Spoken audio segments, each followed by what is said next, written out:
taon dinarayo ng mga deboto ang traslasyon ng Poong Nazareno sa Quiapo. Pero alam ba ninyo na replika lamang ang malaking bahagi ng imaheng ito? Yan ang umaarangkadang balita ni J.M. Pineda. Sa pusod ng Maynila, matatagpuan ang isa sa pinakamakasaysayan na simbahan, ang Minor Basilica and National Shrine of Jesus Nazarene, kung saan nakalagay ang imahen ng Poong Jesus Nazareno. Tuwing ika-9 ng Enero ay napupuno ng pula at dilaw ang paligid nito. Nagkalat din ng mga replika ng poon na bitbit ng mga deboto sa labas ng simbahan.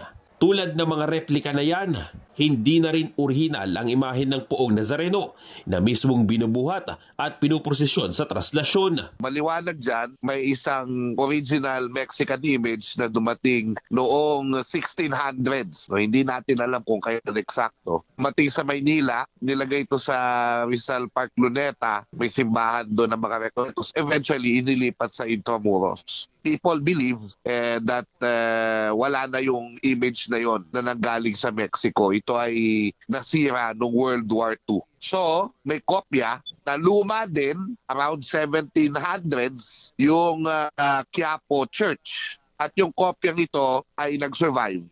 Ang replika na ito ang naging imahen ng Jesus Nazareno sa mahabang panahon, kaya ito ang itinuturing na opisyal at orihinal na poon. Pero pagdating ng 1900s, nabago muli ito. Hinati sa dalawa ang mga bahagi nito para hindi masira dahil na rin sa tanda. Ang orihinal na ulo ng poon ay idinugtong sa bagong katawan. Ito ang nakalagay sa altar mayor ng Quiapo Church at ang pinipilahan para sa pahalik. Bagong ulo naman ang ikinabit sa orihinal na katawan ng Poong Nazareno, kung saan ito rin ang inilalabas taon-taon sa traslasyon.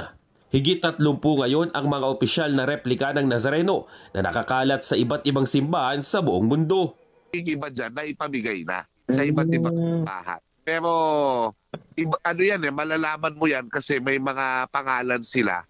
Yung iba may pangalan tulad ng Dignum kasi yung kahoy Dignum. Yung merong dos na tinatawag sila. Yung ang tawag sa mga yan, Callejero. So, yung dos, yun naman yung kapag umalis na yung yung bikaryo sa Quirino Grandstand, yung dos ang ipinapalit. Kasi napakaganda nung replica na yon. Tapos, nariyan din yung nandyan yung mga may 14. Ayan, mga ganyan. Merong mga ganong mga numero na nagpapakita. Pero so may ilan lang na natitira sa Quiapo. Yung iba pinamigay na nila sa iba't ibang simbahan.